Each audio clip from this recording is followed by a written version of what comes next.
Верхние арочные формы, жидкие типсы и обычные верхние формы. В чем же в них разница? Сегодня помогу вам немного в этом разобраться. Приветствую вас на моем канале, с вами я, Миронова Виктория.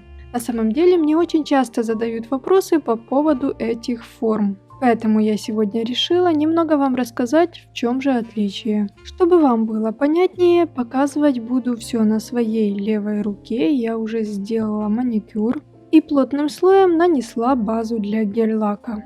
Плотный слой гель-лака мне нужен для того, чтобы я смогла аккуратно снять искусственные ногти и не травмировать лишний раз свои натуральные, ведь они и так часто попадают под мои разные эксперименты. Сначала давайте разберемся вот в этих двух коробочках. Это арочные формы и жидкие типсы. Они предназначены для создания подложки. Их можно использовать вместо обычных бумажных форм. И одни, и другие предназначены для создания подложки. Но прежде чем покупать их, вам нужно понять, какие ногти вы собираетесь делать. Арочные формы нужны тем, кто любит делать арочные ногти. Эти формы ровные, у них нет изгиба, поэтому они прекрасно подойдут для моделирования длинных ногтей. Жидкие типсы тоже предназначены для создания подложки, но уже для обычных классических форм.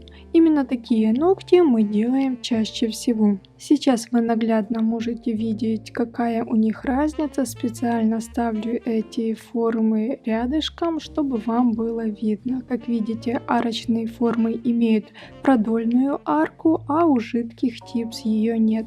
Поэтому длинные ногти на арочных формах будут выглядеть ровно, а если сделать длинные ногти с помощью жидких типс, они будут клевать вниз. Но это, конечно, уже на любителя.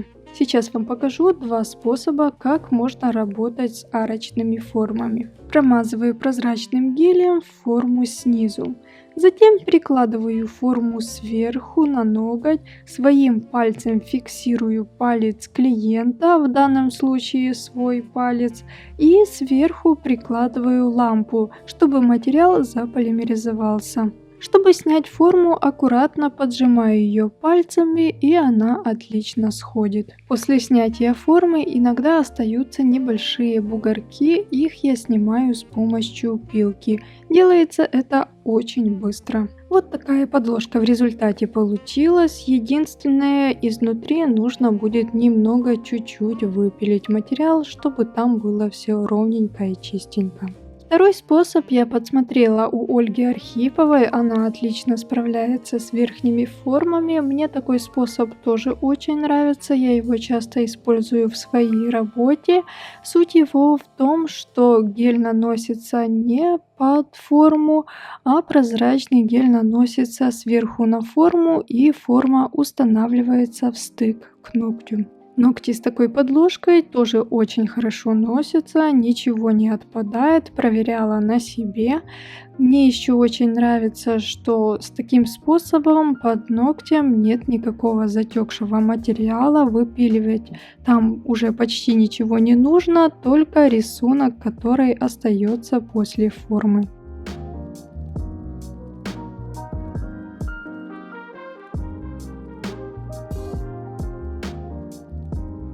Теперь на очереди у меня жидкая типса. Сейчас вам покажу, как можно сделать очень быстро нежный красивый дизайн. В форму выкладываю небольшое количество цветного материала.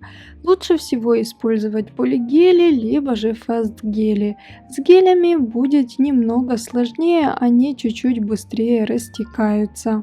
Распределяю материал по жидкой типсе и прикладываю ее к ногтю. С помощью кисти поправляю материал снизу. После полимеризации материала аккуратно поджимаю типсу и легонько ее снимаю. Затем пилкой аккуратно сглаживаю переход, который у меня получился. А какой получится дизайн в результате, вы увидите немного позже.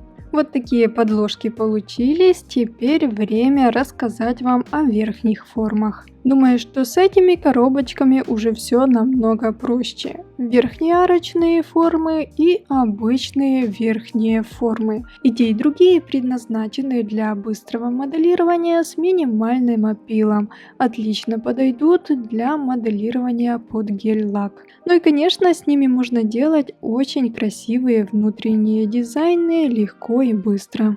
Я думаю, что уже почти все мастера маникюра попробовали моделировать вот на такие обычные верхние формы. Особенно мастера, которые не моделировали ногти раньше, купили себе такие формы и просто не могут нарадоваться. Особенно в тот момент, когда приходит клиент со сломанным ногтем. Взяли быстро верхнюю форму, нанесли материал, приставили к ногтю, засушили, сделали опил торца и вуаля, ноготь красивый готов и не отличишь от натурального. Как видите, верхние арочные формы имеют продольную арку, поэтому они отлично подойдут именно для длинных ногтей. Сейчас вам очень быстро покажу, как я работаю с этими формами, но останавливаться и подробно рассказывать вам не буду, ведь есть уже очень много разных видео по работе с этими формами.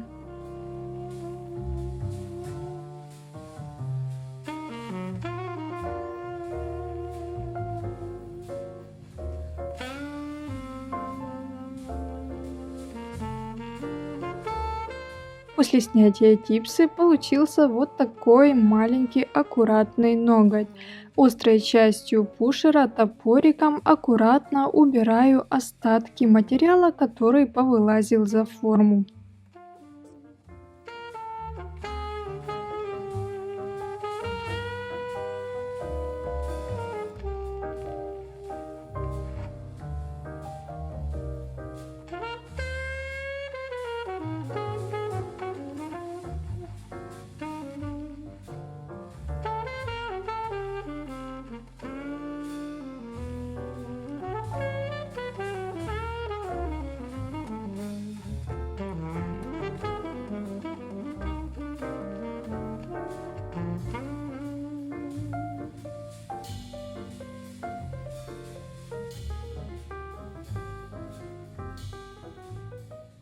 Вот такой арочный ноготь получился, осталось сделать опил. Моей задачей сегодня не было показать вам разные дизайны, поэтому сейчас ногти, на которых я делала просто подложку, я перекрываю камуфлирующим материалом. На одном ногте делаю полигель, второй перекрываю жидким гелем.